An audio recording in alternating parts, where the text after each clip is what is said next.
Last week, St. James played against the good Blue Valley North team, a dominant victory in that game. St. James getting the shutout against the Mustangs, a big win for the Thunder. Right now, no other sports are going on. We do have winter sports tryouts currently happening. Those games will start in a couple weeks for basketball and other events in the winter sports cycle. But for now, we're looking ahead to St. James versus St. Thomas Aquinas. Guys, this is an absolutely huge game. Jonathan, can you help us kind of set the stage a little bit for how huge of a game this is for St. James Academy football program?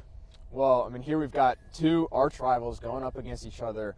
St. James, for their first year back in 5A, to make it to the state semifinals is a really big accomplishment. And also Aquinas back in 5A after moving back down. This is probably a place they're familiar with. This is the deepest that we've ever played them in the playoffs. And we beat them once, only one time, back in 2022. We lost to them in the playoffs that year. Obviously, earlier this year, we lost them in the regular season, so we're looking to get back at them in the playoffs. The biggest game that's going on in the state this week, and it's just going to be a wild ride. Absolutely. This is the second straight week you can really say Aquinas is playing the biggest game in the state.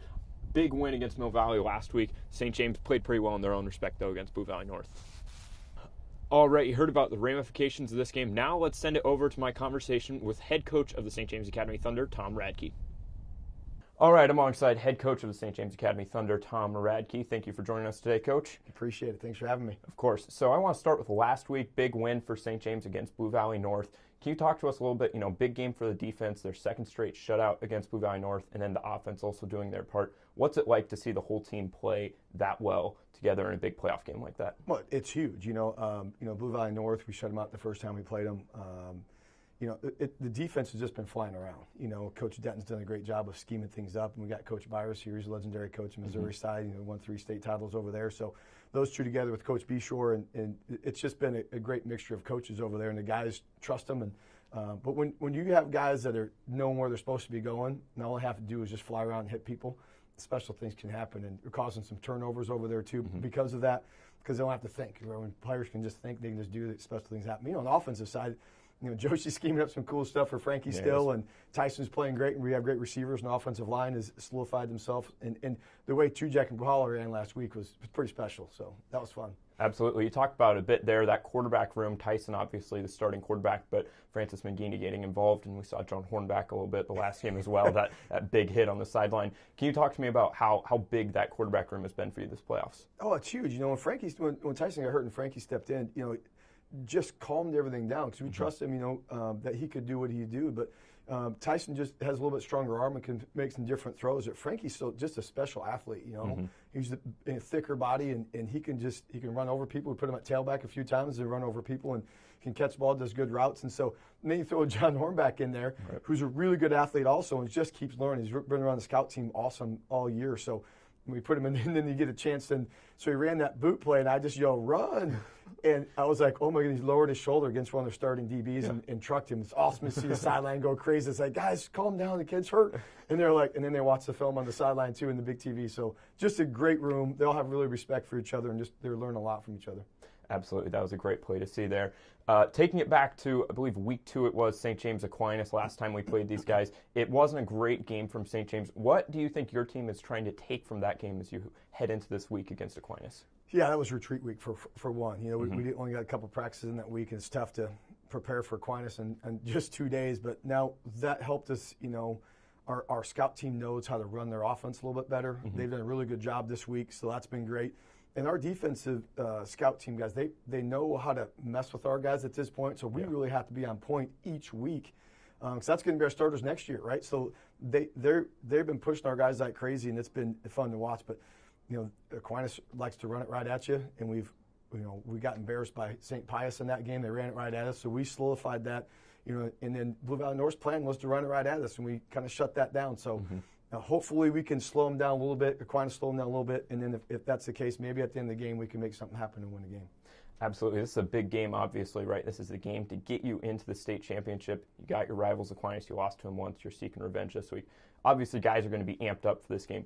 How do you worry about guys maybe coming in a little too high, a little too excited for this game? And if so, how do you kind of get guys to that place they want to be going into this game mentally? Yeah, that's a great point, right? And we always say, respect all, fear none.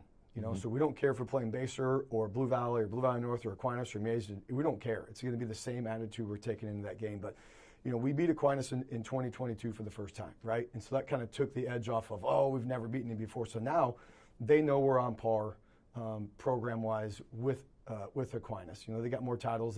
They beat us way more than they beat us, but that kind of took them down just a little notch. So our guys don't fear them or fear the aura of Aquinas football. So our guys have a lot more confidence, especially the way they played in the playoffs right now. So honestly, I'm just getting out of their way. I'm not trying. I say, guys, we don't need to coach them up that much. Right? Just go let them play. And that's kind of, I'm just trying to hold them back in practice. Honestly, right. They're so amped up and just, guys, calm down. But we just said, just go have fun. It's just a great rivalry and a great atmosphere. A ton of people there say, there's no pressure on you. Just go play football and have fun. Mm-hmm. Absolutely. And, this is a St. James team. We got a first win to start the season, had a little bit of a losing streak after that, right? But now the team's rebounded, obviously, a few wins in a row here in the playoffs. How proud of you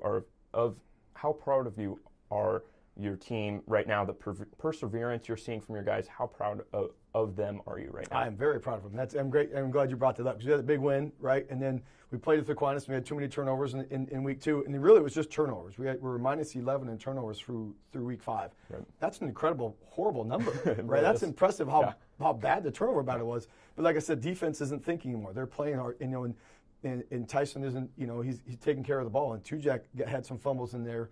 And so he corrected it also. So once you can stop turning the ball over and have confidence in what you're doing, and both sides of the ball has confidence that they're going to take care of their job, that produces a win streak, right? And so, it was an embarrassing loss to St. Pius. Recovered, played really well against North, and went down to Cape, and road trip was great for us. Get away from everything, just go play football, and that's kind of where we found our identity down there. Played really good against West, who's in the semifinals, a 6A, good team, had them. But we turned the ball over again that game. And then Blue Valley North, we went in very focused and determined in that game, and that's kind of how we've just kind of stayed throughout the playoffs.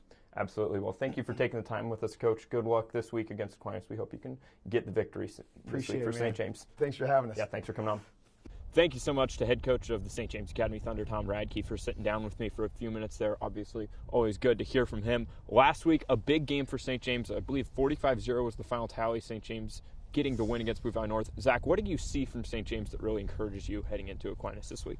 Well, of course, we already had beaten Blue Valley North once in the season, so they're going to be ready to get back at us. They're going to give us their best shot in what could potentially, of course, be their last game. So it was really great to see how we didn't stutter early or anything. We got right on them and got right back where we left off, and another fourth quarter off for the starters. Yeah, the defense dominated that game start to finish, right? Blue Valley North just scored 34 in round 1, 41 in round 2, and then only 6 points in this one with the touchdown with less than a minute to go. So, yeah, just a dominant game by the defense and the offense as well, putting 45 points on the board. You're winning most of your games if you're doing that. So, yeah, it was a great game by both sides of the ball. Special teams was also great. Absolutely. And, Jonathan, this St. James defense has really showed up and showed out this playoffs all season long, really, but especially this playoffs. How important is it for St. James to have such a dominant defense as they head into, hopefully, their final 2 games of the playoffs here? I think it really means everything because I believe that having a good defense also makes the offense's job a little bit easier. They get to be out there more. They get to feel their rhythm. But also, just when you know that the offense knows that you are a formidable defense, that's just a great feeling. And obviously, there's some star players on this defense. Jordan Boone, Max Raquette, Aiden Dreiling, who is leading the state in sacks with 12 so far this season.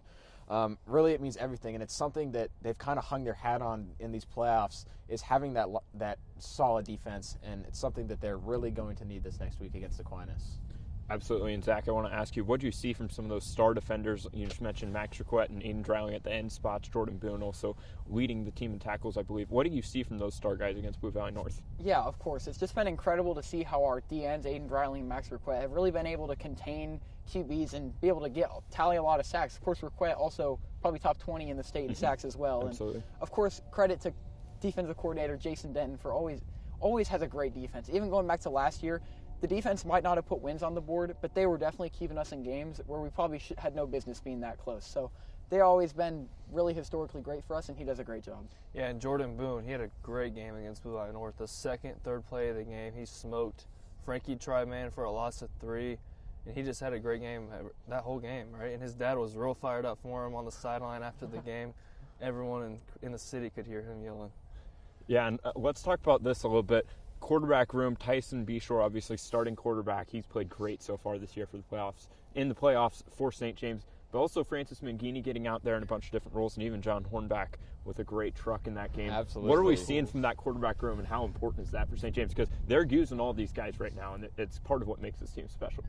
Absolutely. I think it's such a luxury to have, a quarterback that's as skilled as Tyson, that can read defenses like him, that can just throw the ball and put it where it needs to be like he can. And then also to have, that player, Frankie, who you can line up in the backfield. You can line him up as a wide receiver. He's kind of like Deebo Samuel, but with the ability to pass the ball. You kind of move him around, and it gives the defense another thing that they, have to be wary about. And it gives the rest of the team confidence, too, that if something were to happen to Tyson again, that Frankie can step in and the offense can still put up points and can move the ball. Absolutely, and Coach Radkey talked with me a little bit just a moment ago about that ability of Frankie Mangini to make guys miss. Now let's send it over to a conversation with the team's starting quarterback, Tyson Borr. He sat down with Jonathan May. All right, guys, I'd like to welcome Tyson in here as part of our kind of interview series here.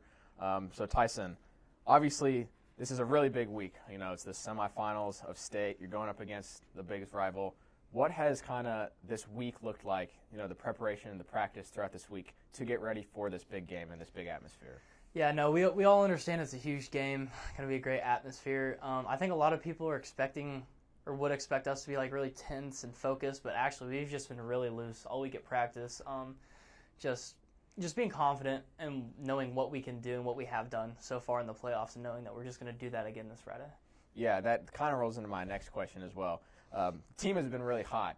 2 big wins the past few weeks. How do you continue that against this opponent who's going to be the toughest one we've played in the playoffs so far? How do you continue kind of the momentum that we've built the last few weeks? Yeah, the biggest thing will just be starting off fast. Aquinas is a great team, undefeated obviously. They beat us the first time we played them. Just the biggest thing will be knowing that we're a different team, and we are not the same team that lost to them in week 2. And just being confident and just going out and making the plays that we know we can do, and we do every day at practice and have done the last 3 weeks. Mm-hmm. I think that's a really good point, that our team really has improved from week 2, week 3. I can't remember exactly which one it was. Everything looks a little cleaner, a little sharper. How does the game plan change at all going up against Aquinas? Because last game, the defense started strong, kind of faltered towards the end. Offense had a few key turnovers. How do you kind of limit those mistakes and really keep the game in our control? Yeah, so there'll be a few game plan changes, but nothing crazy, obviously. New team, got to change some stuff. But the biggest thing is, like you mentioned, our defense started off great against Aquinas, and then they only let up scores because we gave them terrible field position and we gave them no time to rest. So that was on the offense. Defense played a great game. We think we have some stuff that'll make them play even better this Friday. Now on the offensive side, we just honestly had 5 or 6 fluke plays with 3 crazy turnovers that we didn't have the rest of the year. We get those cleaned up, and then it's a completely different game. Because, we lost before the fourth quarter when some of the subs went in, we were down by 2 scores. And we had 6-7 plays that just did not go our way, especially twice having the ball inside the 5 in the red zone and not scoring. So we get those things figured out, and it's going to be a really good game. Yeah, I agree with you. And also, I don't know if this is really a big challenge for the team, but it's going to be pretty chilly on Friday night. I think I looked it up, and it said 39 at kickoff. Is the cold atmosphere something you like? Do you like the cold? Do you not like the cold? Because I know 2 years ago when we played Aquinas, it was very cold, and the student section was rocking. How do you feel about the cold? I have mixed feelings. Obviously, just in terms of football, it's great. Nothing's better. Really shows who's tough. If any quarterback says they want to be up freezing and not feel their hands, they're going to be lying to you. Ideally, it's like 80 degrees inside a dome with no wind, but that's not what playoff football is. We've been practicing in the rain, 40-mile-an-hour wind, and then now today feels like 20 at practice. So we'll be used to whatever comes Friday, but no, it'll be fun. That's what we expect with playoff football. Yeah, that's really good. That's really good. I think that's really all I have. Thank you, Tyson, for joining me. I'm really sad we didn't get to air our actual show with you. It was really good. Hopefully, we've got a good game ahead of us. St. James and Aquinas coming up soon. Thank you, Tyson, for sitting down with me, answering my questions. I know people love to hear from you. I'm sad we couldn't air the show of you coming on due to our difficulties, but I'm glad that you sat down with me to answer my questions. Absolutely. Tyson was a great guest when we had him on, and He good really to see him was. being able to talk with you this week, Jonathan. Should've brought him a Transitioning grilled cheese. Transitioning things over a little bit now, we're talking about Mill Valley, St. Thomas Aquinas. Guys, this was a game that had the billings of an all-time great, and it lived up to it, and then some. Zach, talk to me about what that game meant, just in the whole landscape of high school 5A state football, but especially for this Aquinas team that St. James now has to play this week. Of course, yeah, that was probably the biggest game in the state in the entire season, I'd say. For Aquinas to live up to the hype and defeat Mill Valley and end their 5-year state streak on their own field, I know a lot of people thought it would be close. A lot of people were looking up to that game, but all of us saw it being a 2-score game in one way or another. So to see it come down like that and end like that is a really dramatic way to knock them off. And I think they've got a lot of momentum coming into the game against us, but we'll see what happens. Yeah, that was a great game, right? Both teams made a handful of mistakes, and it's just the one who executes them the most. And yeah, Aquinas defense held Reggie Reese to his only non-100-yard rushing game all season. They held him to 5 yards per carry, which is usually good, but for Reggie Reese, not good at all. So the Thunder is going to have to somehow get past this Aquinas defense, get some points on the board. Absolutely, and you mentioned it there, Zach, right? This was a game that had big billing, right? Big game, big-time game, but those games, they don't normally live up to the hype. This one certainly did, and I think you have to give both teams a lot of credit. They both looked the part in that game, and now St. James has to get ready for an Aquinas team that has really looked good this year. We'll talk about that a little bit later, but back to that game, that big 4th and 16 play, I believe it was, to get that completion down the field on the trick play. What a great play by Aquinas, and really that's a sort of play that wins you a state title right there. I mean, yeah, it was a great play, except it wasn't. I mean, Mill Valley completely blew it up, and they just got lucky. And that's one of those times where it's better to be lucky than good. And they were able to convert it. Will Callahan made a great catch off the deflected ball, and Aquinas went down and was able to win. So, of course, there you highlight a couple of Mill Valley's mistakes that led to them losing that game. Of course, star defensive end Jaden Woods could have tackled the running back in the backfield. That is true. But he missed, got the throw off, led them prayer. down, and then Mill Valley again with the mistakes, jumping off sides on the PAT, allowing Aquinas to be able to go for 2 and win the game and impose their run game on them. And yeah, they got bulldozed on that 2-point conversion. Mill Valley just got absolutely killed on that play. Aquinas wanted it more. That's the kind of thing that if you're going to go win a state championship, those kind of things are going to, the ball's going to bounce your way in those kind of scenarios. And I mean, credit to Aquinas, they did a great job of taking advantage of Mill Valley's shortcomings, Mill Valley's mistakes, and they were able to execute their own game plan well enough, obviously, to beat an extremely good Mill Valley team. Absolutely. Good teams are normally also lucky teams. I think that's a thing you see a lot, right? The best teams are going to have the things go their way, and they're going to find a way to win. Yep, exactly. Chiefs, exactly. Big time. You mentioned there, though, that 2-point conversion, right, coming because of a Mill Valley mistake. That's something that has to be on your mind as a St. James fan this week, knowing all the issues we've had this season on turnovers and penalties and whatnot. But I think you highlighted something important there. Aquinas won that game in large part because Mill Valley made mistakes, not because they won it. I think that has to be kind of scary for St. James, but also a little bit encouraging that if you play a good brand of football, you can come out of that game with a win as the underdog. Absolutely. And I think, we're going to touch on this a little bit later when we talk more about our last game against Aquinas earlier this season, but a lot of what Aquinas was able to take advantage of, at least in our game, was our turnovers in the red zone, just a lack of execution on offense. And like you said, I think if you could put together 48 minutes of clean football, I think that's really the only way you're going to beat them, because they will take advantage of your mistakes. You have to be sharp. Every play has got to be, 100% effort from all 11 guys. Absolutely, and that's really difficult to do in a big game like this, but it's going to be needed. And now let's talk about last meeting between these two teams, St. James and St. Thomas Aquinas. Week 2 game. It was a tough game for St. James. Jonathan, what do you have on that game? We called it in the booth together, but what did you really see in that one that stood out to you? I mean, St. James in that game just looked overwhelmed.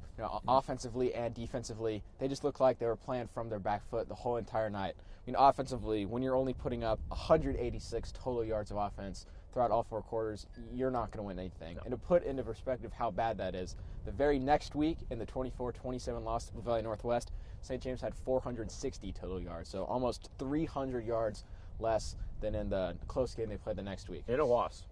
In a loss, might I add. And the week before that, against Miege, it was over 500 as well.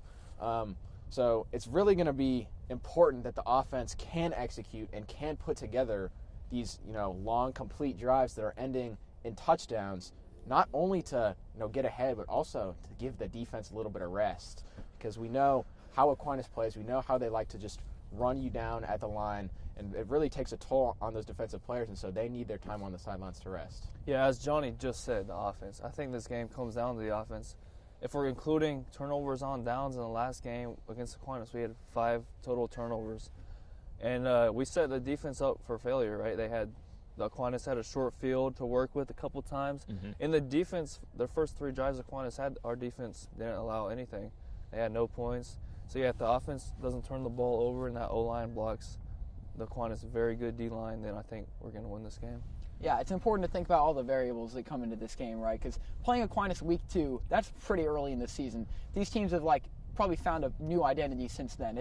They're completely different teams at this point. Right after senior retreat. Yeah, and of course, that's right. seeing how St. James turned over the ball in the red zone or wasn't able to execute in the red zone 2 to 3 times that game. It's just so many things could go differently, and that could affect the outcome of this game hugely. Absolutely. You mentioned senior retreat there, Jonathan. That's something, just to provide a little context for that. Senior retreat, something that seniors go on 2 days or 2-night, 3-day trip, but it means it's a lot less practice time for St. James. And this is an Aquinas team. You need all the practice you can get because they play a unique brand of football. And a lot of loss of sleep. Yes, that too. I mean, it takes a toll on your body physically as well, being on those retreats. Zach, you mentioned, right, this is a team that has found a new identity in St. James, and Aquinas probably to some extent as well, but the thing that hasn't changed is the style of football. St. James is still playing a similar style, and Aquinas definitely still playing a similar style with that triple option offense. So how is St. James going to stop that run game? I think that's the really big question that St. James needs to answer against St. Thomas Aquinas on Friday night. Yeah, for sure. I agree. And I think, like Isaac said, to start the last game, the defense was good. The first few drives, they held on to, some punts, some 3 or 4 and outs. But then, like I said, as the game goes on, you just get tired. All that, run up the middle, run up the middle, run up the middle. It takes a toll on those interior defensive linemen and those defensive ends. And you're just a step slower to your gap, and all of a sudden they've got a hole and they're getting 5-6 yards instead of 1 to 2. And that's why I said that it's so important that the offense is clicking and is executing and is taking care of the ball, so that way the defense has ample time to kind of recuperate some of that energy and to get back out there. As Will said, how to stop that run. Well, the Thunder are going to be throwing out 2 different defensive packages against Aquinas. Usually they run a 4-2. Against Aquinas, they'll be going with a 4-3, and even sometimes they'll switch to a 5 front and have 5 down linemen to try to help and stop this powerful run game. Of course, yeah. Our offense is so pivotal to be able to give our defense a break and also punish Aquinas for their mistakes. Historically, whenever we play Aquinas, we've got all the talent in the world. We have the same scheme, it works and everything, but there's so many times where Aquinas will hold us to 7 points and stuff. So it's so important that we get off on a little roll. And because if we can put points on the board, we'll find success. This season, every game we scored 25 points, we've won. But in contrast, Aquinas hasn't allowed 25 points all season. So something's got to give this week. Yeah, that's a good stat right there, man. And, something's going to have to give, like Zach said there. You look at this St. James team, it's a big game coming up this week. This is St. Thomas Aquinas team. They have not lost this year. I think that's something that kind of gets lost in the shuffle. They have not lost a game this year. It would be so huge for St. James. You mentioned it earlier, only 1 win against Aquinas in program history. This will be an absolutely monumental win for St. James if they can pull it off. Especially, and to go along with that, is not only have they been winning, but they know how to win these close, these high-profile games. And we saw it last week, the composure to go down with only a few minutes left and be able to put together a game-winning drive to go win the game. I mean, that's the kind of thing that you can't really teach. You can't really just go out and do it, and only just the experience of being in that situation is what's going to help you. Now, St. James has had a little bit of that. They've had some close games this season, but not like Aquinas' game against Mill Valley last week. Yeah, Aquinas always finds a way to win them close games. And they had to play Rockhurst on their own field, and they came out with the win in overtime by 1. And, of course, they were the only team this season yet to beat Blue Valley West, and that was in week 1, 4-point game. They know how to do it. Yeah, as Will said, how big of a game this is. I'm not sure if we've said it yet, but this is the biggest game in St. James history, probably, right? There's going to be thousands of people. Both sides of the stands are going to be packed. Lots of this game means a lot, going to state championship game. Yeah, and it's almost contradictory to say, but after how big of a game it was last week for Aquinas, you have to wonder, is a letdown game possible here? I'm just throwing it out there.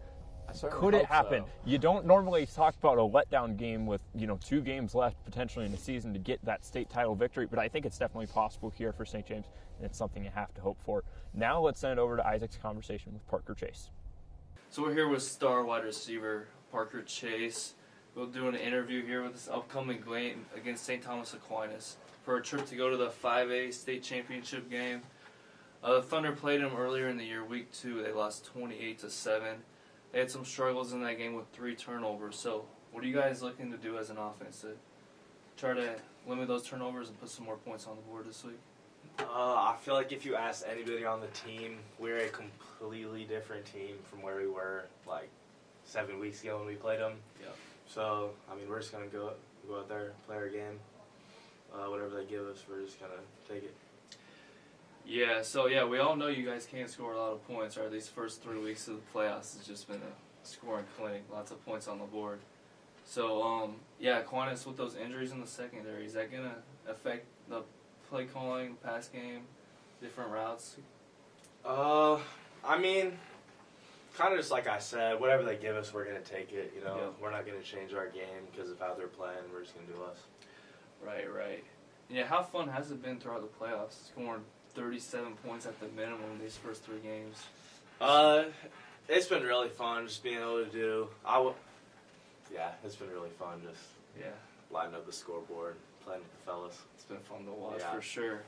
And so the team captain this year, how has that been, being a leader on this team? It's fun. It's nice to know people on the team look up to me, and I just do my best to try and put the team first.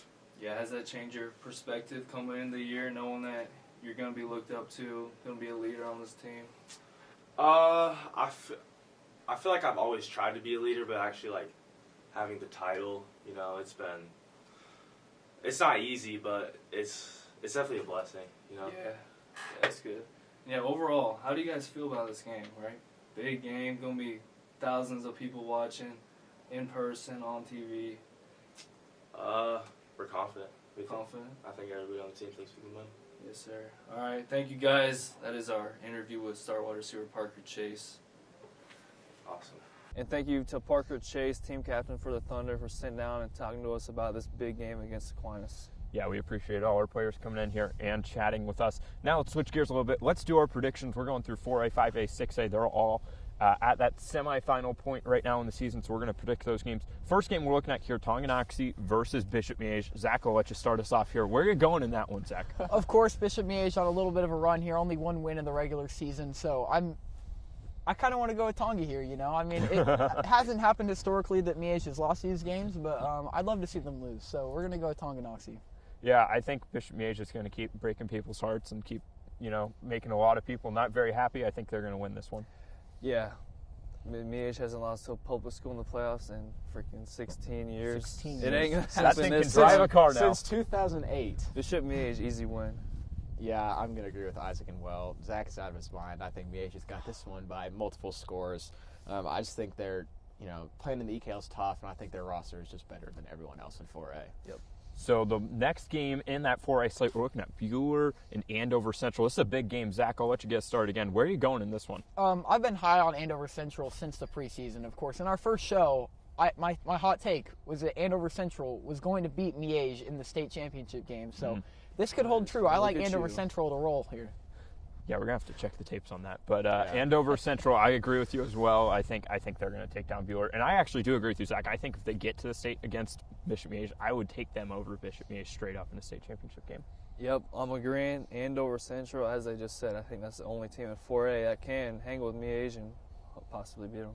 Yeah, I'm going to agree with everybody else. I'm going to take Andover Central as well. I think, though, in the state championship game against Miege, I think Miege could find a way to take the sure cake they could. and beat Andover Central. Obviously. I think they will. Do you think they will? I think they will. That's what I meant. Okay. Cool. So you guys will all be wrong when Miege wins.